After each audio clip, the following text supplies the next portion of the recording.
Salut, salut! Donc je reviens avec un petit coffret pour cultiver l'estime de soi. C'est quand même la base du bien-être, l'estime de soi. Donc en fait, il y a 81 cartes.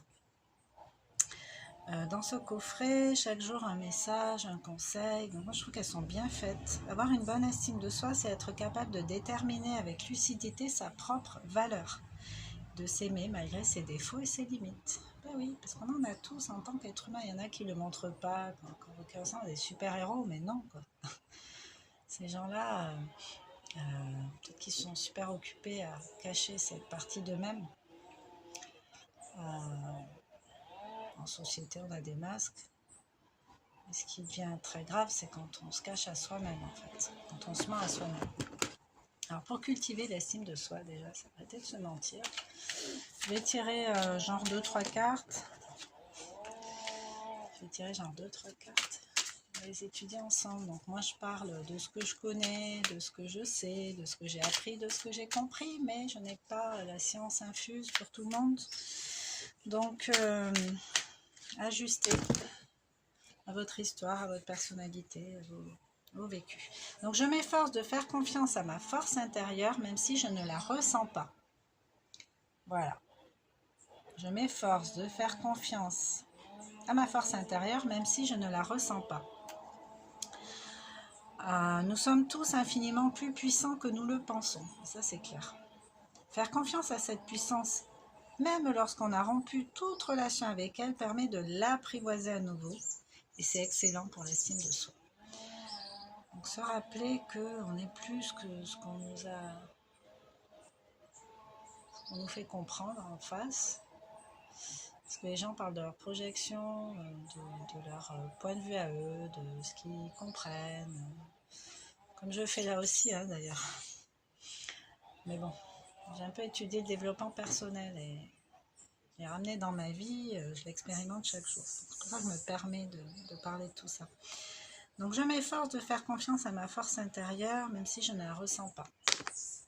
Même si moi, cette force intérieure, je savais que je l'avais. Parce qu'un jour, je me suis dit, de toute façon, Nina, je crois que j'avais 17 ans, je me suis dit, de toute façon, Nina, tu t'en sortiras toujours.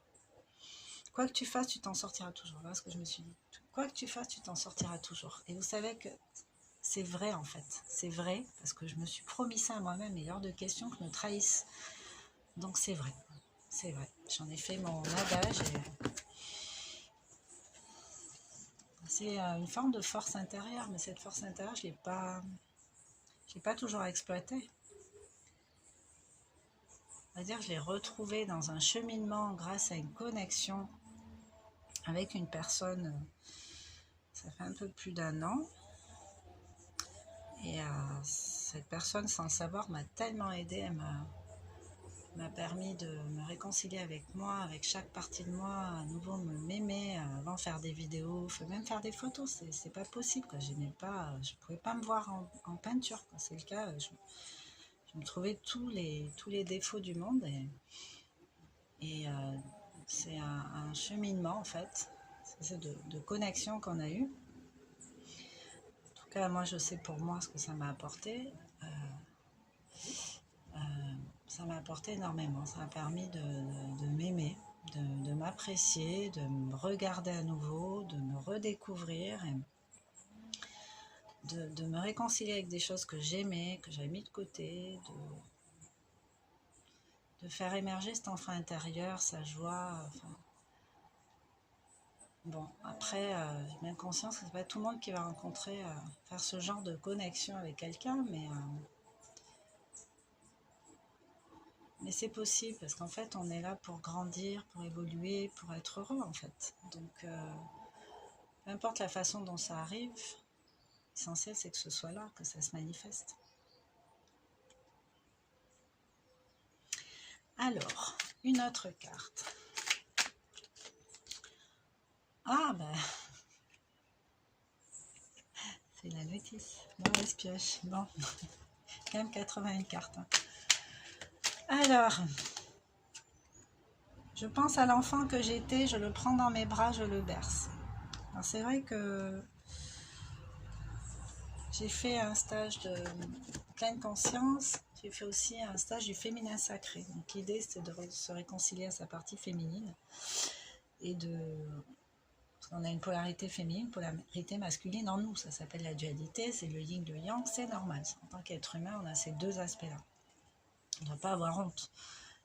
Enfin, moi, je sais que j'ai un côté très bonhomme et un côté un peu plus féminin, mais bon, c'est voilà. Je reconnais quand même pas mal le côté mec quand même hein, chez moi. Donc, mais ça me dérange pas en fait. Moi, ça va quoi. Donc, je me sens bien comme ça. Donc, c'est cool quoi. L'essentiel, c'est de se sentir bien. Donc, je pense à l'enfant que j'étais, je le prends dans mes bras, je le berce. Alors, pendant ce stage de pleine conscience, j'ai fait un exercice pour me reconnecter à mon enfant intérieur. Et je pense le travail, en fait, parce que là, j'ai parlé de ma connexion, tout ça. Oui, effectivement, ça a été l'accélérateur, mais j'ai déblayé un petit peu avant avec des stages, des formations, en m'intéressant à certains sujets. Mais tout est un cheminement. Quand vous regardez les choses avec recul, vous voyez bien que c'est comme un puzzle en fait. Les pièces viennent s'imbriquer petit à petit, même si on n'avait pas conscience, on n'avait pas réalisé depuis un moment. Et puis de toute façon, il y a un temps pour tout. Donc c'est cool quoi. Un exercice que l'on peut pratiquer le soir dans son lit avant de s'endormir. Cet enfant a toujours besoin d'être aimé et rassuré. Plus il l'est, plus notre personnalité adulte se détache de la mauvaise estime de soi et du manque de confiance. C'est-à-dire que la notion du mot trahi, là, les 5 blessures qui empêchent d'être soi-même, trahi, trahison, rejet, abandon, humiliation, injustice, et bien essayez de rassurer votre enfant le soir, disant avec moi, t'inquiète pas, maintenant je suis devenue adulte, je ne te trahirai pas, je ne permettrai pas qu'on te trahisse non plus. Le rejet, je ne te rejetterai jamais, je t'aime, avec moi tu ne seras plus rejeté. Enfin voilà, essayez de vous réconcilier comme ça avec cet enfant qui est en vous en fait, et qui continue de vibrer, surtout quand il y a des traumatismes qui ne sont pas réglés. Allez, une dernière avant que ça coupe. Merci mon portable en tout cas, parce que là, il tient la route. J'apprends à dire non, ben ça c'est s'affirmer. Donc, dire non lorsqu'on le pense, c'est oser affirmer que l'on est ce que l'on est et ce que l'on veut faire face aux autres. Un excellent exercice pour muscler l'estime de soi. Donc, vous pouvez commencer au boulot. Hein. Des fois au boulot, on n'ose pas dire non, on se sent vulnérable. On a peur de perdre son poste, ou d'être mal vu, ou d'être le mouton noir du groupe, ou je sais pas. Moi, je vous parle pas. Enfin, moi perso, c'est pas mon cas, donc. Mais je sais qu'il y a des situations, des fois, dans certains boulots, c'est pas la joie, quoi. Donc, affirmez-vous, osez dire non. On peut dire non avec bienveillance. De toute façon, moi, je suis persuadée qu'on peut tout dire. Tout est dans la façon de le dire. On peut tout exprimer sur le fond de sa pensée, mais il faut choisir le bon moment, les bons mots, la bonne intonation, si on veut avoir une vraie communication et pas se fâcher avec les autres. Savoir dire non, s'affirmer, c'est important. Puis même, on montre ça à nos enfants en fait. Parce que les enfants, on va leur dire des trucs, mais eux, ils vont retenir ce qu'ils ont vu, plutôt que ce qu'on leur a dit.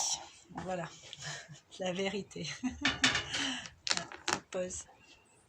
Coucou. Donc voilà, savoir dire non, être l'exemple pour ses enfants, ne pas répéter les schémas familiales, incessants, familiaux, je sais pas, incessants et être l'exemple en fait. Mais ça ne veut pas dire être parfait, être le super exemple, vous n'allez rien faire de mal. Hein. Non, c'est montrer qu'on est humain et que l'erreur existe et que de l'erreur on apprend. Donc en fait, c'est juste de l'apprentissage, pas l'erreur solennelle, la sentence terrible, irrévocable.